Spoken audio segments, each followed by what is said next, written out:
Last time we spoke about Operation Downfall.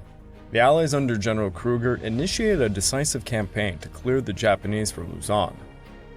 As they faced the entrenched Shobu group, challenges included treacherous terrain and a resilient enemy. Simultaneously, Japan braced for an invasion, mobilizing reinforcements and devising defensive strategies to ward off the impending Allied assault. As July approached, General Yamashita's forces prepared to execute a final breakout, but progress was hampered by relentless guerrilla attacks and adverse weather conditions. With Operation Downfall looming, Allied troops focused on strategic landings in Kyushu and Honshu, driven by a relentless determination to finally defeat the Japanese military. The intense battles on Luzon became a precursor to this monumental operation, marking a turning point for the end of the Pacific War. This episode is The Siege of Japan.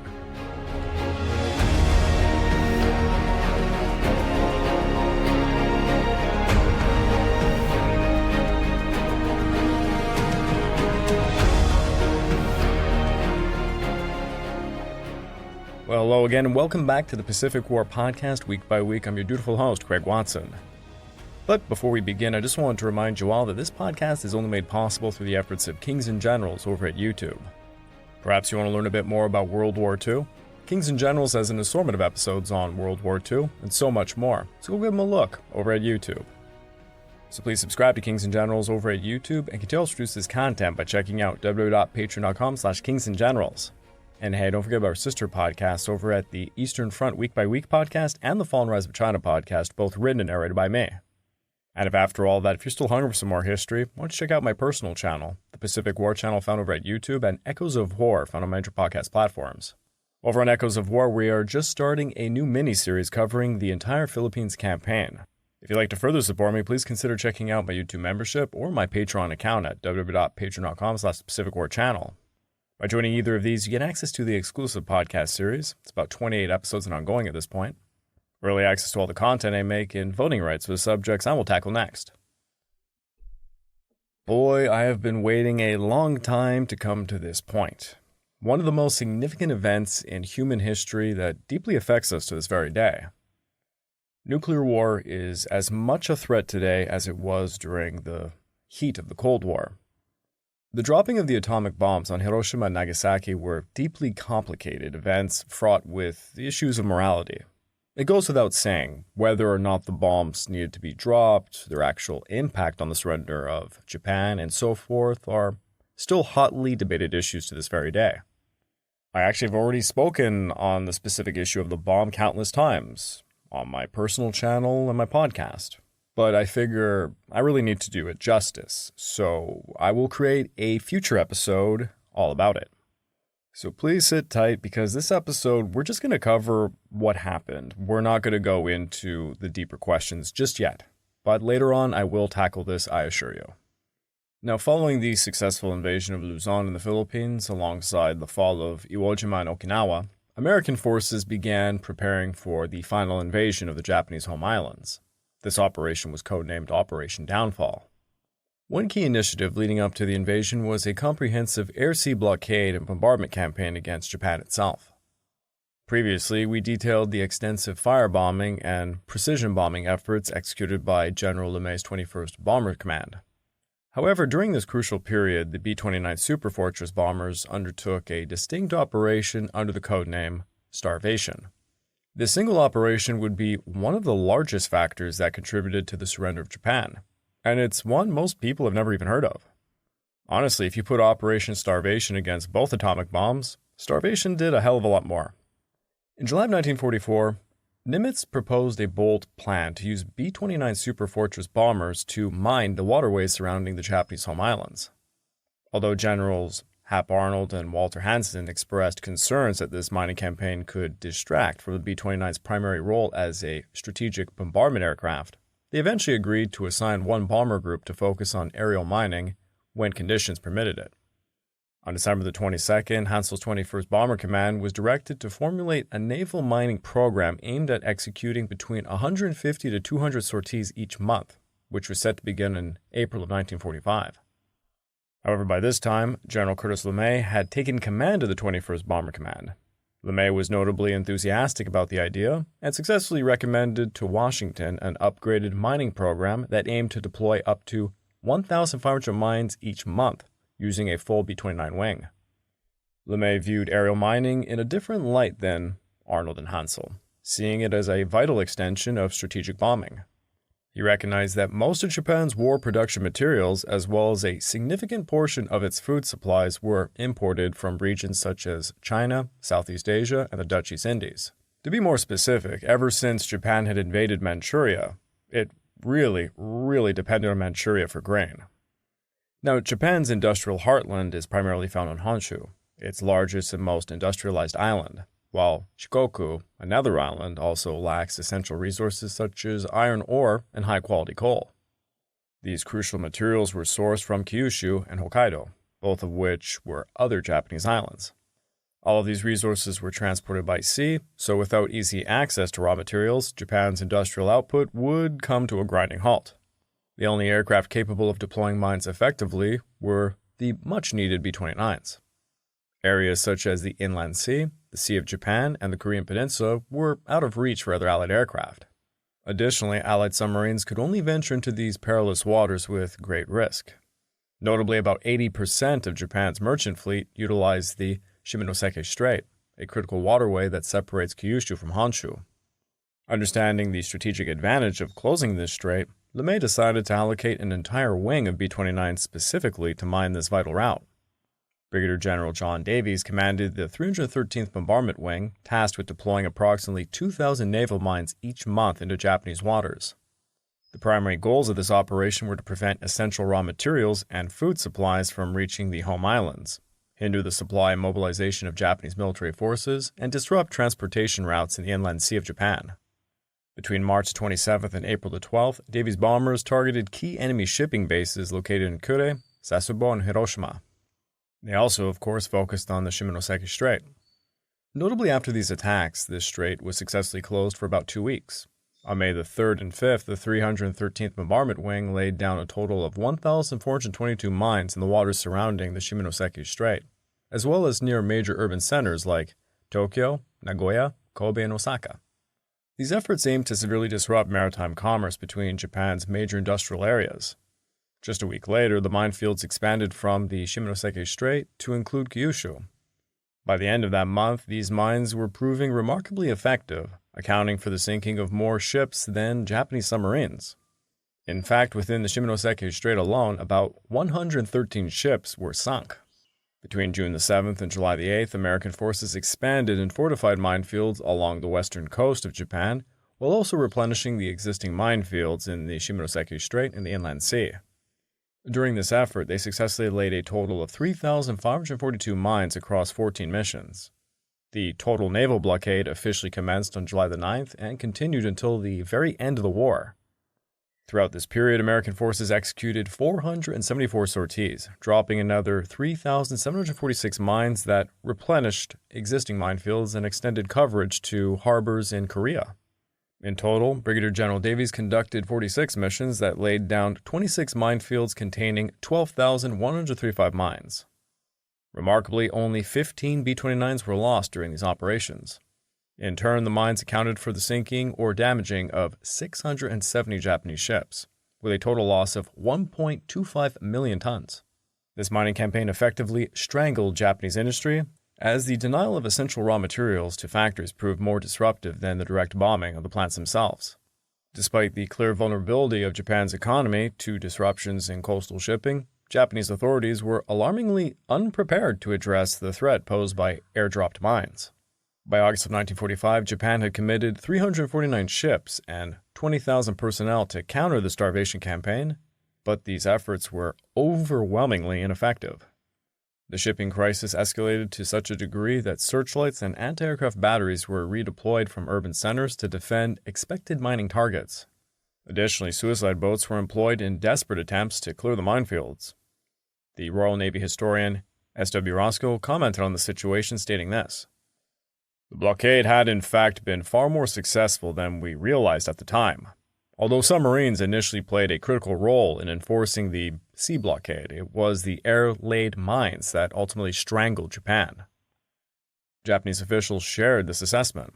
A director from a Tokyo steel company reflected on the situation, noting the denial of the essential raw materials to factories caused far greater disruption than the direct bombing of the plants themselves. This actually contradicted the views of the U.S. Army Air Forces and all of their experts over in Washington. In a striking remark after the war, a Japanese minesweeping officer told American forces, "The result of the B-29 mining was so effective against shipping that it eventually starved the entire country. You could have likely shortened the war by starting this campaign earlier." This guy is not kidding. The entire population of Japan did starve because of this, and they continued to starve even after the war was over. Meanwhile, General LeMay continued his firebombing campaign against Japan. By the end of May, urban areas around Tokyo Bay had been completely devastated, prompting the 21st Bomber Command to shift focus westward towards the densely populated industrial complexes lining Osaka Bay. On June the 1st, 521 B-29s were dispatched to bomb industrial targets situated along the Yodo River, with an escort of about 148 P-51 fighters. Unfortunately, an undetected thunderstorm struck en route, which meant only 27 P-51s actually reached Osaka, while another 27 crashed. The remaining fighters had to return to Iwojima. Despite these complications, the B-29s bombed from altitudes ranging between 18,000 and 28,000 feet, successfully dropping 2,788 tons of incendiary bombs on Osaka. The attack resulted in the burning of 3.15 square miles, destroying 136,107 houses and 4,222 factories. 4 days later, on June the 3rd, 530 unescorted B-29 superfortresses launched a bombing raid on the city of Kobe. Of those, 473 aircraft targeted the city, resulting in the destruction of 4.35 square miles. This devastating strike led to the demolition of 51,399 buildings, while another 928 suffered significant damage. The raid, however, came with losses, as 11 bombers were downed and 176 were damaged in the operation. On June the 7th, 449 B-29s returned to Osaka. Despite facing heavy cloud cover that restricted visibility, they managed to burn an additional 2.21 square miles of the city, destroying another 55,333 buildings. By the conclusion of General Curtis LeMay's maximum effort area bombing campaign, the 6 most significant industrial cities in Japan, being Tokyo, Nagoya, Kobe, Osaka, Yokohama, and Kawasaki, had been left in absolute ruins. Major factories were either destroyed or severely damaged, while thousands of smaller households and feeder industrial units were consumed by flames. Casualty figures surged into 6 figures, leaving millions of people homeless as well. The evacuation of survivors further complicated efforts to secure labor for the factories that remained operational. Japan's air raid protection system proved completely inadequate to withstand a protracted siege by very heavy bombers. The system lacked sufficient organization, trained personnel, shelters, firefighting equipment, and facilities for relief and evacuation. Additionally, there was a significant deficiency in civilian indoctrination regarding emergency procedures. Under the relentless pressure of repeated major attacks, local air raid precaution organizations collapsed, adding strain to an already overburdened imperial government. Japanese civilians who had been conditioned by victory propaganda displayed little of the discipline that helped German citizens endure years of aerial bombardment.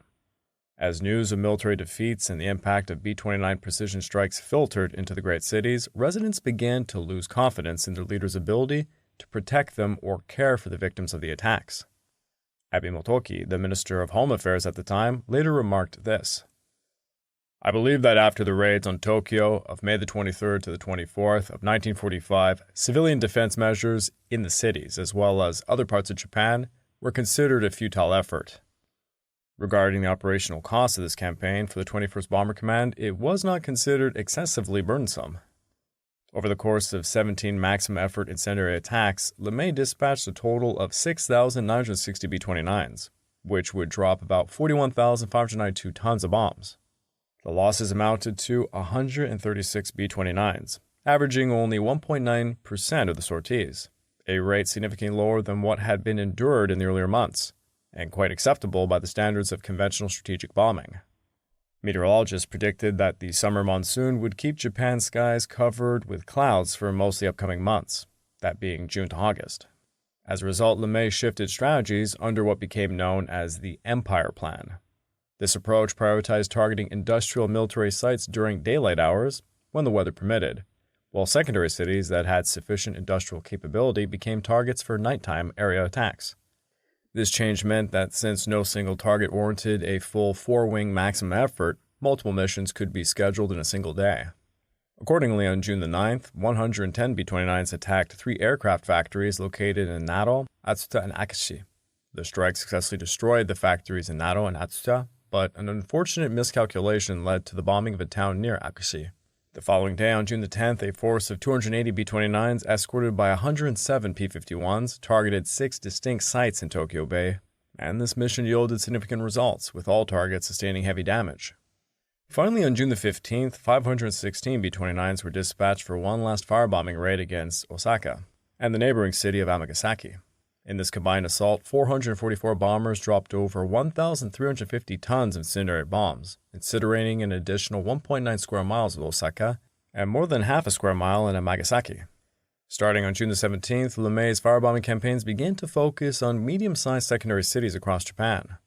On that day, 477 B-29 superfortresses targeted the cities of Omuta, Hamamatsu, Yokkaichi, and Kagoshima, burning a combined total of 6 square miles in these urban areas. The success of this initial multi-target mission ensured the continuation of the program, establishing an operational pattern that would remain standard during the final weeks of the war. In total, multiple incendiary attacks were conducted on 16 occasions, averaging 2 missions per week. Between June the 17th and August the 14th, American forces carried out 8,014 sorties, dropping a staggering 54,184 tons of incendiaries across 58 secondary targets. June the 22nd, 446 B-29s were dispatched to strike 6 targets located in southern Honshu, including the crucial Kure Naval Arsenal. In this mission, 382 bombers released 2,103 tons of bombs, inflicting heavy damage to these essential manufacturing facilities. Just 4 days later, on June the 26th, a force of 510 B-29s, accompanied by 148 P-51s, targeted locations in southern Honshu and the nearby island of Shikoku. However, dense clouds over much of the area complicated assembly and forced many aircraft to attack targets of opportunity individually or in small groups. In result, adverse weather conditions would delay subsequent daylight raids until July the 24th. In a coordinated strike program that commenced in June, the decision to focus on either the Empire Plan or urban industrial targets was largely influenced by weather conditions. As the program took shape, the 315th Bombardment Wing became available for combat operations. This wing operates somewhat independently from the other bomber units, with its activities significantly guided by the specialized equipment of its aircraft. Authorized for deployment in the Pacific in December of 1944, the 315th settled at the Northwest Field in Guam during May and June. Its commander, Brigadier General Frank Armstrong, Jr., was a seasoned veteran of the Strategic Air Offensive against Germany. The B-29s of the 315th Wing differed in 2 key respects from the other units. They were equipped with the AN/APQ-7 Eagle radar, a sophisticated radar system designed for bombing, instead of the conventional AN/APQ-13 radar. The latter had primarily served as a navigational aid, while crews had become adept at using the AN/APQ-13 for night or poor weather bombing. It lacked the precision necessary for accurate strikes. The Eagle radar, however, offered significantly greater definition, and although it required a long bomb run averaging 70 miles, this was not considered a serious hindrance in the tactical context of Japan. To further enhance its night bombing capabilities, these superfortresses have been stripped of all armaments except for the tailgun. This modification, along with the Eagle radar, clearly marked the 315th as a dedicated night bombing unit. There were various proposals for the use of these specially equipped B-29s, including high-altitude bombing, area bombing, and aerial mining. However, by the time the 315th Wing was ready for combat, the 313th Bombardment Wing had already gained proficiency in aerial mining, while all the other wings had become adept at area bombing using the AN/APQ-13 radar. Training for the 315th had focused heavily on night radar tactics, with less emphasis on visual bombing and daytime formation flights. It was evident that if the Eagle radar was to undergo a thorough scientific evaluation, it should be tested against a specific set of targets that were preferably large in size and located along the coastline. In the view of the 21st Bomber Command, the oil industry met these requirements perfectly. The 315th initiated its specialized campaign on June the 26th with a targeted strike against the Utsube Oil Refinery in Yokkaichi a top priority target. By August 14th, the wing had conducted 15 additional missions against a total of 10 targets, which included various petroleum refineries and synthetic plants, such as the Maritime Oil Company in Wakayama, the Mitsubishi Oil Company in Kawasaki, the Nippon Oil Company plants spread across Akita, Kansai, Kurematsu, and Amagasaki, as well as the Imperial Fuel Industry companies in Ube and Toa Fuel Industry in Wakayama. During the campaign, the 315th Wing dispatched a total of 1,200 B-29s, 1,095 of which successfully bombed their primary targets, dropping 9,084 tons of 500-pound general-purpose bombs deemed particularly effective against the scattered installations. The increase in bomb load capacity was made possible by stripping the planes of unnecessary equipment and conducting bombing missions individually at night. As the crews gained experience, they were able to increase the average weight carried from 14,631 pounds during the first mission to 20,684 pounds by August 9th. Despite concerns about safety from removing most of the aircraft's armaments, only 4 planes were lost and 66 sustained damage throughout the campaign. The 20th Air Force estimated that the B-29 attacks led to the destruction of approximately 6 million barrels of tank storage capacity. The United States Strategic Bombing Survey reported that refining capacity had been reduced from 90,000 barrels a day in December of 1941 to around 17,000 barrels. However, the strategic impact was more apparent than real, as many storage tanks were empty and refinery production had fallen to just 4% of capacity before the very heavy bomber campaigns began. The lack of precise intelligence regarding the abysmal state of Japan's economy had justified the emphasis on the oil program as a form of reassurance. Nevertheless, the blockade had effectively severed the nation's oil resources, resulting in tankers remaining idle at the docks. On July the 1st, Admiral Halsey's Third Fleet departed San Pedro Bay to initiate the first preliminary strikes in preparation for Operation Olympic.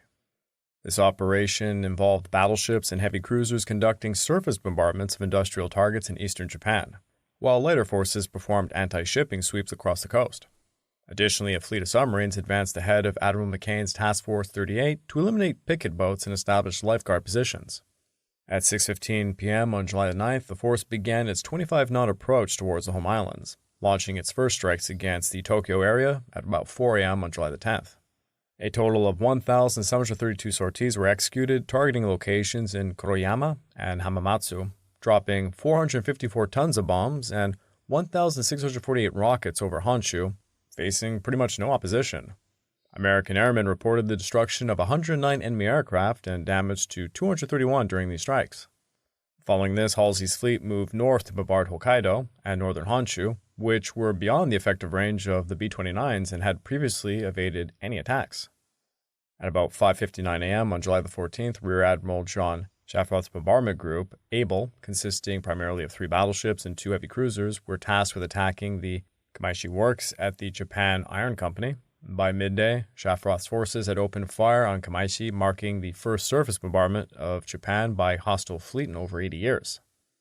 Between 12:10 and about 2:19, a total of 802 16-inch shells, 728 8-inch shells, and 825 5-inch shells were expended, setting the town ablaze as key industrial and residential targets were hit, resulting in the sinking of 1 oil tanker, 2 barges, and 1 small ship in the harbor. Simultaneously, McCain's carriers closed in to within 80 nautical miles of Japan, launching 1,391 sorties against Hokkaido and northern Honshu, targeting her railways, shipping, and airfields, and again facing basically no resistance. In the ensuing strikes, American planes sank over 50,000 tons of shipping and naval craft, including the destroyer Tachibana, 4 minesweepers, 8 naval auxiliaries, and around 20 merchant vessels, with significant losses occurring at Muroran and Haikodate. In addition, 25 enemy planes were destroyed, while American losses totaled 24 aircraft and about 17 airmen, about half of whom were lost in combat. Task Force 38 launched another assault on July the 15th, executing 966 combat sorties that dropped 355 tons of bombs and expended 2,093 rockets. This operation resulted in the sinking of 65 vessels and damaging 128 others, as well as the destruction of 48 locomotives and the damaging of 28 others.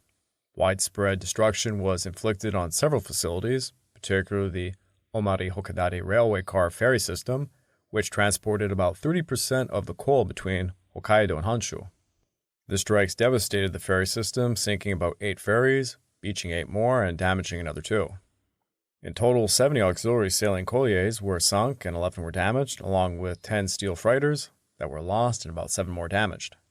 The ferry strikes were the brainchild of Halsey's operations officer, Captain Ralph Rollo Wilson. When the first action reports began to sink in, Halsey snatched them up and pored over them. The ferries were not mentioned. Later reports also ignored them. Rollo was sulking and cursing when the final reports arrived, and I heard him whistle and I saw him beam. 6 ferries sunk. Pretty soon we'll have them moving their stuff by ox carts and skiffs. I think Halsey probably wasn't aware that the entire Japanese population basically relied on transport by sea for its foodstuff, and everybody was starving to death.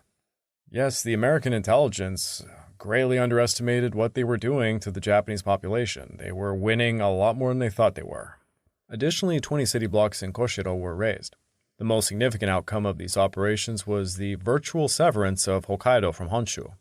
By the end of the raids, Halsey's Third Fleet had achieved the sinking of 140 ships and smaller craft, damaging of 235 others, and the destroying of 38 planes and damaging of 46 others. Meanwhile, Rear Admiral Oscar Badger's bombardment group Baker, composed of 3 battleships, 2 light cruisers, and 8 destroyers, was assigned to bombard Muroran. Between 9:36 and 10:25, this group fired 860 16-inch shells at the Nihon Steel Company and the Wanishi Ironworks, targeting both the coal liquefaction plant and the coke ovens. This bombardment inflicted severe damage on those facilities and resulted in the destruction and damage of 2,541 houses in Muroran. As Halsey would recall, these sweeps and bombardments accomplished more than destruction. They showed the enemy that we made no bones about playing in his front yard. From now on, we patrolled his channels. We shelled his coast almost every night that the weather permitted. Additionally, Rear Admiral James Carey Jones, 4 light cruisers, conducted a sweep along the eastern coast of Honshu to hunt for Japanese shipping. However, they reported no contacts during their mission. Early on July the 16th, Task Force 38 retired east of Honshu to begin refueling and rendezvous with Admiral Rawlings Task Force 37, which agreed to operate closely as an additional task group for Admiral Halsey. At 3:50 a.m. on July the 17th, the 2 task forces began launching strikes against central Honshu, despite adverse weather conditions. The American forces executed 205 sorties targeting the Mito area, while British aircraft flew 87 sorties against airfields and railway yards along the northwestern coast of Honshu. Despite the bad weather, several small craft and locomotives were destroyed, though the operation resulted in the loss of 9 aircraft and 4 airmen. Later that afternoon, Halsey detached Badger's augmented bombardment group to attack Hitachi, a significant industrial and electronics-producing city.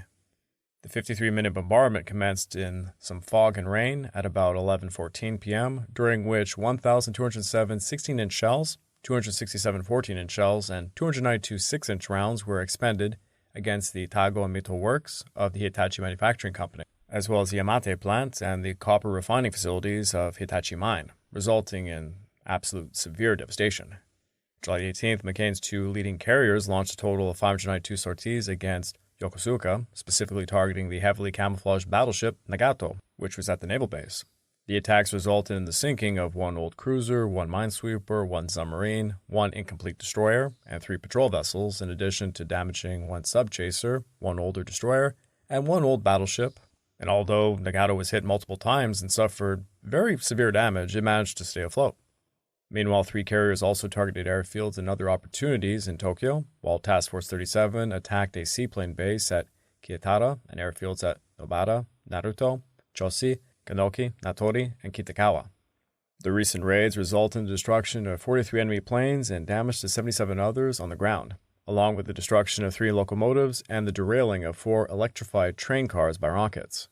However, the American forces incurred losses of 14 aircraft and 18 air crew, as the Third Fleet flyers reported encountering the fiercest anti-aircraft fire they had yet experienced. Additionally, Rear Admiral Carl Holden's 4 light cruisers were detached during the night to sweep shipping off Sagami Bay and to target the radar site at Cape Nojima. On July the 21st, Captain Thomas Hederman's Destroyer Squadron 61, consisting of 9 destroyers, were assigned to conduct another anti-shipping sweep off Sagami Bay. Pursuing 4 radar contacts, the destroyers engaged targets at midnight on July the 22nd, firing guns and torpedoes from about 7,000 yards. This action resulted in the sinking of the 800-ton freighter No. 5, the Haketsumaru, damaging the 6,919-ton Ibunmaru. In response, Japanese coastal artillery, the minesweeper W-1 and the subchaser CH-42 returned fire, but Hiderman Squadron successfully retired without any damage. Although minor in scale, the Battle of Sagami Bay would ultimately be the last surface action of the war. Meanwhile, as part of Operation Barney, a planned submarine penetration into the Sea of Japan saw 9 submarines succeed in sinking 27 Japanese merchant vessels and 1 submarine totaling 54,786 tons. On June the 8th, the submarine Barb commenced her 12th patrol, tasked with terrorizing the Sea of Okhotsk using her newly installed 5-inch rocket launchers. Over the following weeks, Skipper Commander Eugene Lucky Flucky executed successful rocket bombardments on Shari, Hokkaido, and targets in Shikoka, Kashiho, and Shiritoru on Karifuto, the southern part of Sakhalin, also employing the submarine's deck guns to destroy 35 sampans in the town of Kyoto. Observing Karifuto trains transporting military supplies to ports, Flucky devised a plan to intercept these trains. Engineman 3rd Class Billy Hatfield recalled how, as a child, he had placed nuts on railroad ties and watched as the weight of passing trains cracked them between the rail and the tie. Realizing this principle could be adapted, he suggested rigging an automatic detonator. Flucky had many volunteers for the mission, including a Japanese POW. He carefully selected Hatfield and 7 others, deciding against landing the shore party himself. Just after midnight on July the 23rd of 1945, Flucky maneuvered Barb to within 950 yards of the Karifuto coast. Led by Lieutenant William Walker, the team launched 2 rubber rafts at about 12:30 a.m. Before they left, Flucky instructed them, "Boys, if you get stuck, head for Siberia, 130 miles north, following the mountain ranges, and good luck." I have to admit myself, if that was the last words of my commander, I would not have a lot of faith. Upon reaching the shore, the Americans located the tracks and buried a 55-pound scuttling charge and battery beneath the rails, positioning it under a water tower they planned to use as a lookout. As motor machinist mate's first class John Markson climbed up, he unexpectedly found he was scaling a sentry tower, causing him to retreat without alerting the sleeping guard. As a train passed, the team dove for cover before resuming their work as it had just gone by. Shortly after, at 1:30, Walker's team signaled their return to Barb, which was now just 600 yards offshore. 15 minutes later, while the boats were halfway back, Flucky heard the rumble of an approaching train. He hoisted a megaphone and he urged the crew to paddle like the devil, boys. At 1:47, a 16-car Japanese train struck Hatfield's detonator, resulting in a massive explosion that sent debris soaring 200 feet into the air. It reportedly killed 150 Japanese. Minutes later, all 8 Americans were safely aboard Barb, which then slipped back into the night, having successfully executed the only amphibious invasion of Japan during World War II. Until writing this script, I had no idea this ever happened. And I'm going to be researching it a lot more thoroughly, and I'm probably going to make a YouTube episode covering it, because it's very interesting. Now, returning to the main action, Halsey aimed to eliminate the remnants of the combined fleet at the heavily fortified Kure Naval Base. Consequently, Task Force 38 began launching the first of 1,363 sorties against the ships and airfields in Kyushu, Shikoku, and Honshu, ringing the inland sea at about 4:40 a.m. on July 24th. A total of 599 tons of bombs and 1,615 rockets were unleashed over Kure, resulting in or sinking and damaging 22 warships, which totaled 258,000 tons. Amongst the affected vessels were the battleships Hyuga, Ise, and Haruna, fleet carriers Amagi and Kotsuragi, the escort carrier Kaiho, heavy cruisers Litone and Oba, as well as the light cruisers Iodo and Kitakami. In addition, another 53 vessels, accounting to about 17,000 tons, were sunk at various locations, including Hiroshima Bay, Nihama, Bongo Channel, and the Kii Channel. At Kobe, the incomplete fleet carrier Aso was also attacked and damaged. American Hellcats and Corsairs effectively swept aside Japanese aerial opposition, shooting down 18 enemy planes while destroying 40 aircraft and damaging another 80 on the ground. Furthermore, around the inland sea, 16 locomotives were destroyed and 5 were damaged, while 20 hangars sustained damage as well. 3 oil tanks were set ablaze at Kure and 1 at Tano. Additionally, 4 electric trains and a roundhouse were strafed at Hamamatsu, and various military installations, including barracks, warehouses, power plants, and factories around the airfields, received significant damage. Simultaneously, Rear Admiral Rawlings Task Force 37 conducted 257 sorties against targets in Japan and the surrounding offshore areas, sinking the escort carrier Shimanimaru in Shido Bay, along with a number of destroyers, small escorts, and coasters. Meanwhile, Jones' light cruisers swept through the Key Channel before bombarding the Kushimoto Seaplane Base and the airfields at Cape Shinomazaki during the night. Supporting these efforts, General LeMay dispatched 625 B-29s against 7 targets in Nagoya and Osaka areas, successfully inflicting heavy damage on all of them despite the spotty weather, marking this as the last major attack on the Japanese mainland during the war, as 2 weeks of cloudy weather ensued. In the early hours of July the 25th, McCain's aircraft carriers resumed launching strikes against airfields and shipping in the Inland Sea and the Nagoya-Osaka areas. During this operation, they executed a total of 655 sorties, expending 185 tons of bombs and 1,162 rockets, successfully sinking 9 ships, totaling about 8,000 tons, and damaging another 35 vessels.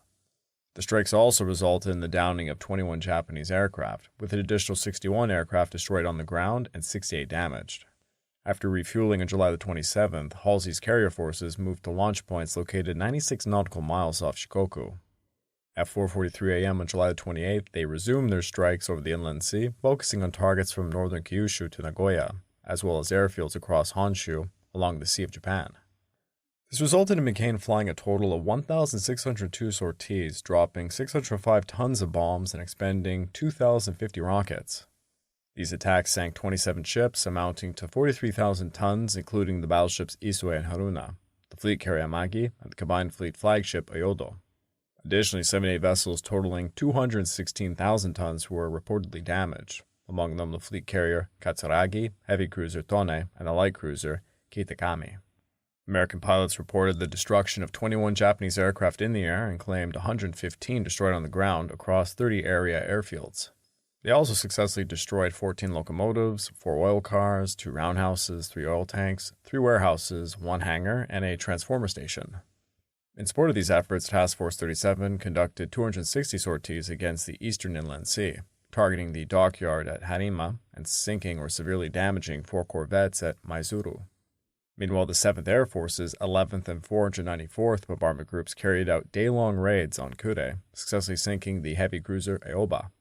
By sunset that evening, the Imperial Japanese Navy had effectively ceased to exist, though the cost for the Americans was quite steep, with the losses amounting to 101 planes and 88 men since July the 24th. As Halsey moved east to target the Osaka-Nagoya area, Shafroth's Reinforcement Bombardment Group was detached on July the 29th to bombard Hamamatsu.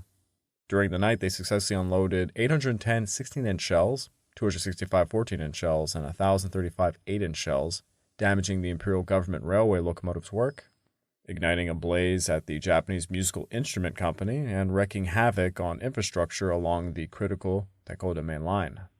The following day, McCain's carriers conducted 1,224 sorties against airfields in Osaka, Kobe, Maizuru, and Nagoya, expending 397 tons of bombs and 2,532 rockets.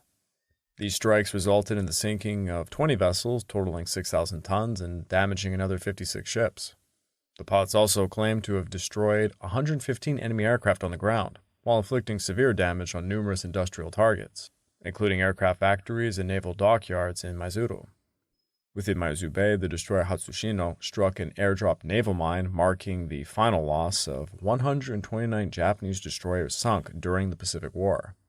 That night, 7 destroyers advanced deep into Suraga Bay, unleashing 1,105-inch shells on Shimuzu within 7 minutes, successfully destroying or damaging 115 industrial buildings. Typhoon weather would impede the operations of the Third Fleet for the next 2 weeks, as Admiral Nimitz ordered Halsey to steer clear of southern Japan, which was set to become the target of a new and deadly weapon, the atomic bomb. The U.S. Army had begun its project to develop the atomic bomb on August 16th of 1942 under the codename the Manhattan Project. The project was directed by Major General Leslie Groves and involved renowned scientists such as Robert Oppenheimer, Enrico Fermi, Niels Bohr, Richard Feynman, and Albert Einstein. Over time, it expanded to include a design center at Los Alamos and 2 production facilities at Hanford and Clinton.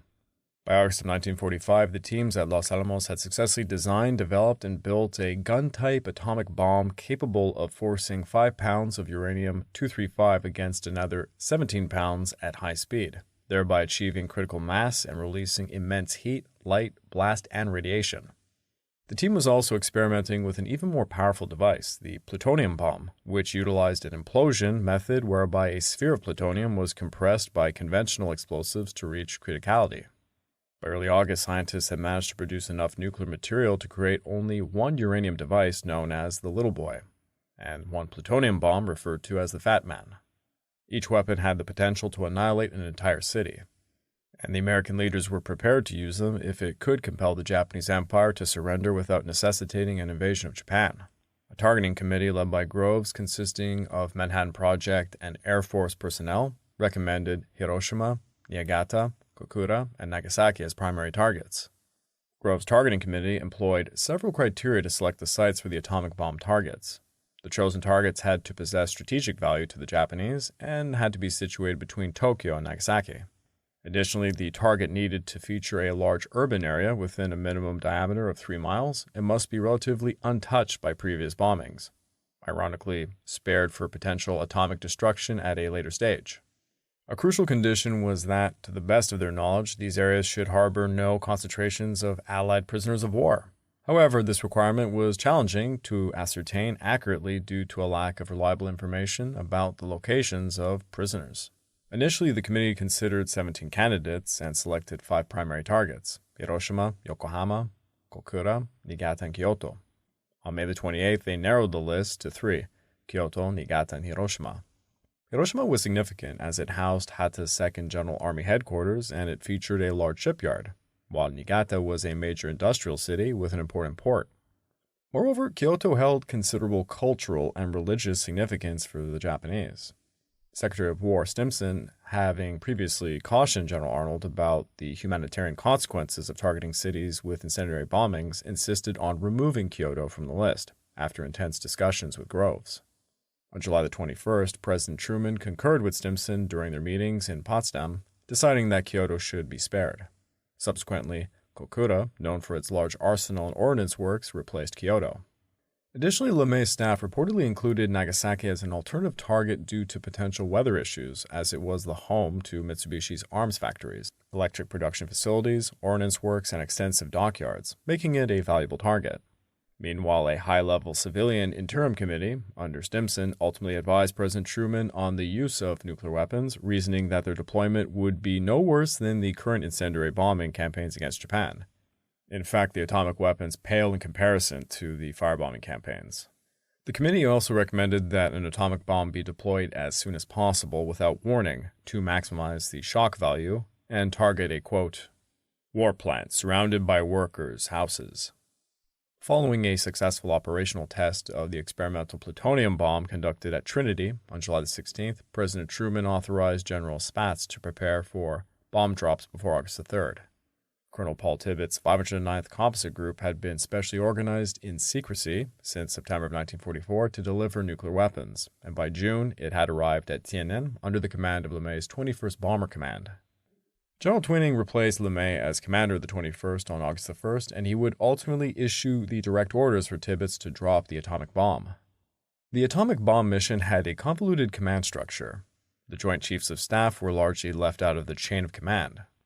LeMay was Tibbets' nominal commander. However, Groves still had extensive control over the operation through his deputy, Brigadier General Thomas Farrell, over on Tiananmen. The 21st Bomber Command would determine when the atomic bomb mission would be launched, based on suitable weather conditions. Even at this stage, General of the Air Force Hap Arnold and LeMay were still skeptical about the Manhattan Project. They thought B-29 incendiary and high-explosive bombing operations would suffice to end the war quite soon. And again, I won't get into the nitty-gritty here, but they would not be wrong in that assessment. But it had more to do with the impending Soviet invasion of Manchuria. LeMay would even go on to question the 509th pilot's ability to conduct the mission. He wanted more seasoned Pacific B-29 veteran crews to drop the nuclear cargo. While the Imperial Japanese Army and the Imperial Japanese Navy prepared for an impending invasion, the U.S. Army Air Forces continued its bombing campaign against Japan. The crews of the 509th Composite Group needed to acclimate to the navigational challenges, varied weather conditions, extensive distances, and the geography of the region, all while becoming accustomed to the combat situations. Training commenced at Tiananmen on June the 30th, with conventional operational missions over Japan beginning on July the 20th. To prepare for their atomic missions, the crews trained with pumpkins, which were specially constructed bombs designed to mimic the appearance and the weight of the nuclear weapons. This allowed them to practice handling and releasing the bombs. They also rehearsed navigational procedures, visual bomb release techniques, and dropping the weapon at an altitude of approximately 30,000 feet. Following the drop, the crews conducted high-speed, radical turns to evade the nuclear effects after detonation. After their first mission, a B-29 from the 509th sought an alternative target in Tokyo.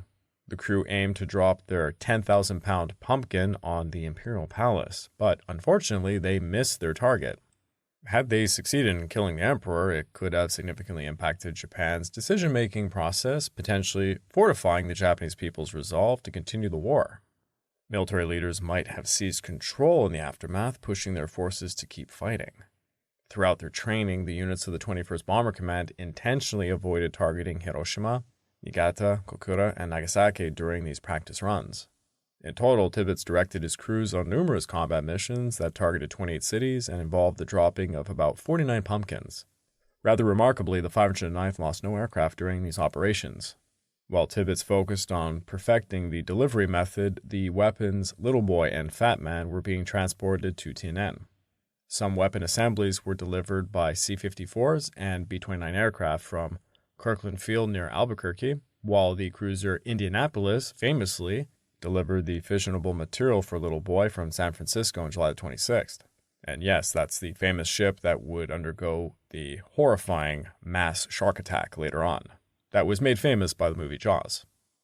4 days later, the submarine I-58 had unexpectedly attacked the Indianapolis with 6 torpedoes while the cruiser was en route to Guam, successfully sinking her.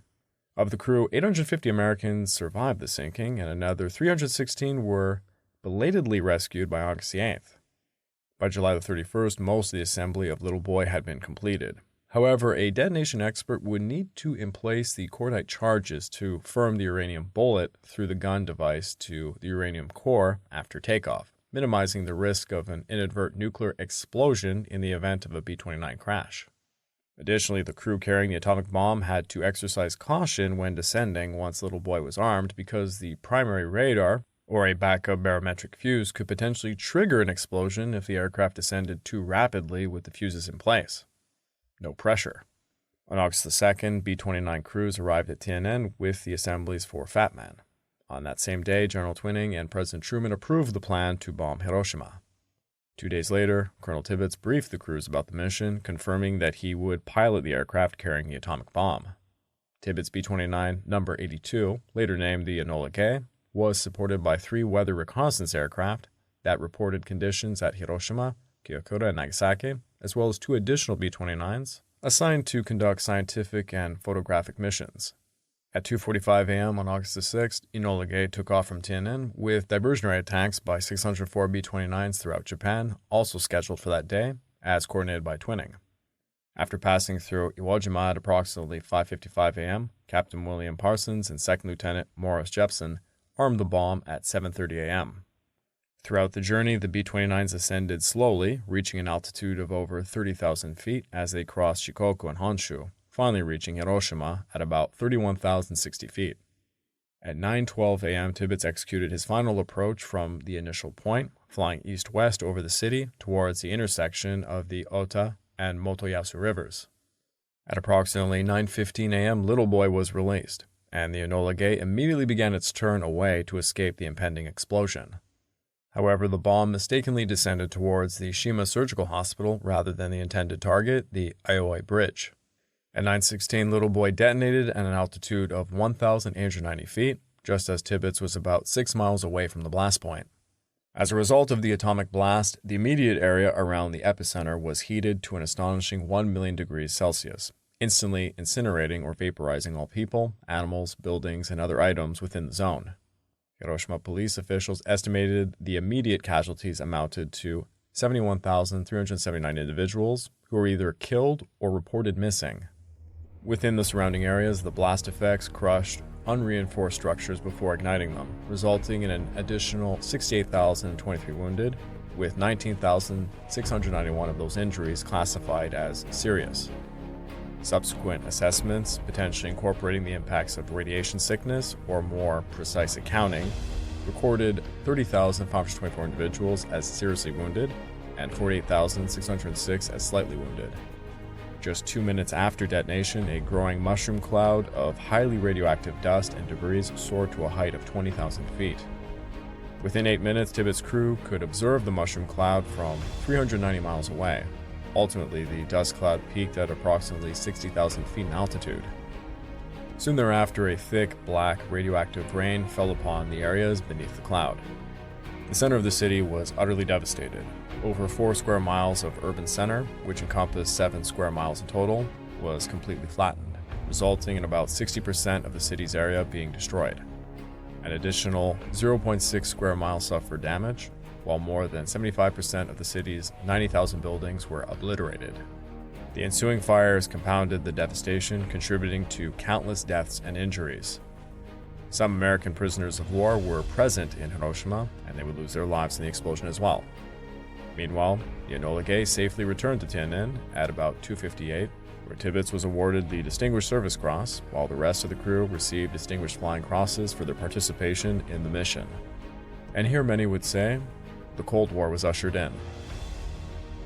I'd like to take this time to remind all of you that this podcast is only made possible through the efforts of Kings and Generals over at YouTube. Please go subscribe to Kings and Generals over at YouTube and help produce this content by checking out www.patreon.com/kingsandgenerals. And hey, don't forget about our sister podcasts over at the Eastern Front Week by Week podcast and the Fall and Rise of China podcast, both written and narrated by me. And if after all that, if you're still hungry for some more history, why don't you check out my personal channel, the Pacific War channel found over at YouTube, and Echoes of War found on major podcast platforms. If you're looking to further support me, please consider checking out my YouTube membership or my Patreon account at www.patreon.com/Pacific War channel. By joining either of those, you get access to the exclusive podcast series, about 28 episodes and ongoing, early access to all the content I make, and voting rights for the subjects I will tackle next. Japan was broken. To be perfectly honest, she had been broken long ago. Her leadership had been spending months trying to figure out the best possible way to surrender, while the civilians and troops were suffering horribly. Aerial mining strangled her of food, high explosives and incendiary bombs killed untold scores of people, and then the atomic weapons were let loose upon her. It was over.